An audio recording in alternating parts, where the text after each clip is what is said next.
Yo, what's going on everyone? Jinsula here with a brand new Pokemon GO video, and today we're going to be doing a raid guide for both Stakataka and Blacephalon. Both of these Ultra Beasts are now in Pokemon GO through 5-star raids, and depending on where you are in the world, you're going to get either of these Pokemon. That means if you want both Blacephalon and Stakataka, you will likely need to use remote raid passes and have friends on the other side of the world. I'll get more into that later, but first, let's go over the details for each of these Pokemon and what counters you need to bring. Let's start this off by talking about Stakataka. This Ultra Beast is going to be in 5-star raids in the eastern hemisphere of the world, and it's going to be a very strong Pokemon in terms of defense. So you will want to make sure you bring as many trainers as possible, unless of course you have some of the best counters in your collection. The nice thing about Stakataka is that it does have a double weakness to 2 different types, so you could actually cater your raid team to this Pokemon depending on what your best Pokemon are. Now, the typing of Stakataka is going to be Rock and Steel. That means it's going to have a double weakness to fighting types, as well as a double weakness to ground types. It also has a weakness to water type attacks, but you will definitely want to go with either fighting types or ground types. Preferably ground types because there are a lot more higher hitting Pokemon within that typing. Now, in terms of the resistances, Stakataka has quite a few. You will want to avoid bringing any Pokemon with Poison type, Flying type, Normal type, Fairy type, Bug type, Rock type, Ice type, Dragon type, or Psychic type attacks. All of those moves are going to be ineffective against Stakataka, and that is something you should definitely keep in mind. Now, if you're chasing the 100% IVs for Stakataka, you will want one that is 1882, and if it's weather boosted, it's going to be 2353. The weather boosts for Stakataka are going to be snowy weather and partly cloudy weather. Now, in order to defeat Stakataka, you will want to bring at least 6 trainers that have Pokemon that are at least level 30. And if you want to challenge yourself, you could potentially duo this Pokemon, but do keep in mind that Stakataka has an insanely high amount of defense. So this Pokemon is going to be quite difficult for you to take down with very few trainers, but considering it has so many double weaknesses, you might be able to pull it off if you have the right bonuses and the right conditions. A weather boost will be almost necessary, and both you and your raid mate will need to be best friends, and both of you will need to use some sort of Mega Evolution and a bunch of Shadow Pokemon. If you do so, you might potentially be able to take it down with just 2 players. Now, let's talk about the best counters for Stakataka. Basically, they're going to be your best of the best ground types or fighting types. These include Primal Groudon, Mega Garchomp, Shadow Groudon, Shadow Exeggutor, Shadow Garchomp, and then of course, Terrakion. For all of these ground types, you will want to bring your absolute best ground type attacks. That means for Garchomp, you will want to go with Earth Power, and then for Groudon, you will want to go with Precipice Blades. If you do not have those moves on these Pokemon, then I suggest using those Elite Charge TMs because they're going to make a world of a difference. Now, let's say you do not have a robust collection of legendaries and mythicals at your disposal, then you can go with the following budget counters. Either Lucario or Mamoswine with high horsepower, they're going to perform really well against Stakataka.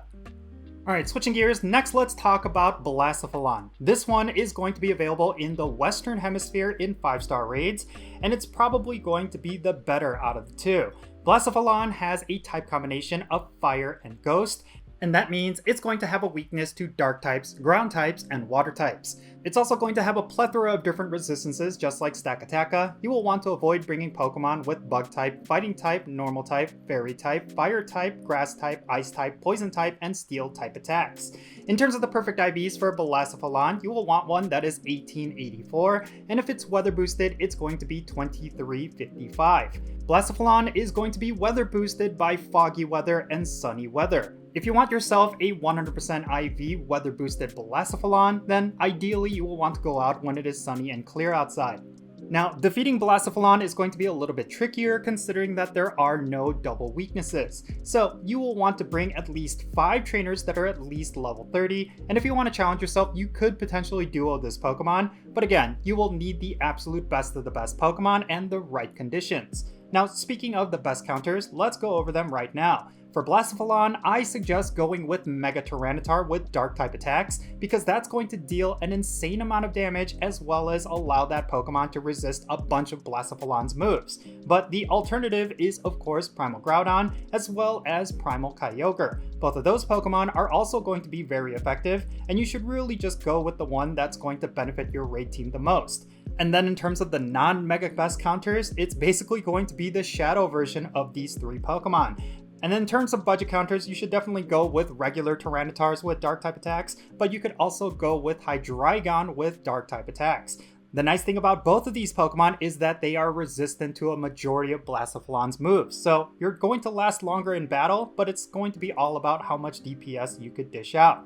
So yeah, there you go, it's pretty straightforward. Taking down both Stakataka and Blacephalon is actually quite easy. You just need to make sure you have the right counters. Now, if you plan to raid both of these Pokemon and you want to bring just one team, then stack your team with just a bunch of ground types. That's pretty much going to be the one type that's going to be strong against both of them. So if you're a little bit lazy like myself and you just want to have one team for both raids, then that is the way you should go. However, when it comes to Blacephalon, you will want to cater your team to what moves that Pokemon is bringing. Like for example, if it looks like it has fire type moves based on the recommended Pokemon when you jump into the raid, then you should consider bringing Pokemon like Mega Garchomp because it will have a strong resistance to fire type attacks. And if it has ghost type attacks, then you should cater your team around that as well. And by the looks of it, Blacephalon is probably going to be the more favorable one out of the two, considering that it is actually a decent raid attacker. But when it comes to Stakataka, there might be some uses for it in PvP, but the stats and the moveset don't necessarily support that. So yeah, it's kind of like Celesteela and Kartana. Kartana is definitely the better out of those two, and when it comes to these two Ultra Beasts, Blacephalon is the one you're going to want to get. But in any case, yeah, that's going to be it for this raid guide video. Let me know your thoughts regarding both of these Pokemon down below. Which of these Pokemon do you plan to raid hardcore? And just so you know, they do not necessarily have that much meta relevance, so don't feel pressured to get 100% IVs, unless you're a big collector. But definitely share your thoughts regarding these Pokemon down below, and let's have a great discussion. And thank you so much for making it to the end of the video. If you ended up enjoying this video and found it to be informative, make sure you hit that like button and subscribe if it's your first time here. And also don't forget that little bell so you can stay up to date on whenever I upload videos. And I want to give a quick shout out to all my patrons on Patreon. You make this channel content possible. If you want to support the Jinsula channel, the best way you can do so is by joining my Patreon. If you do so, you get a permanent spot on my in-game Pokemon GO friends list. So that means when it comes to remote raid invites as well as the friendship system, if you want to interact with me, then make sure you go and check out my Patreon. And if you want to support my channel in a different way, you can do so by following me on social media. My handle is @Jinsula, and I'm on the platforms that you see on screen. Make sure you go over there and give me a follow. Alright, and that's going to be it for this video. I'm Jinsula. Be safe, have fun, love yourself, and I'll catch you all later.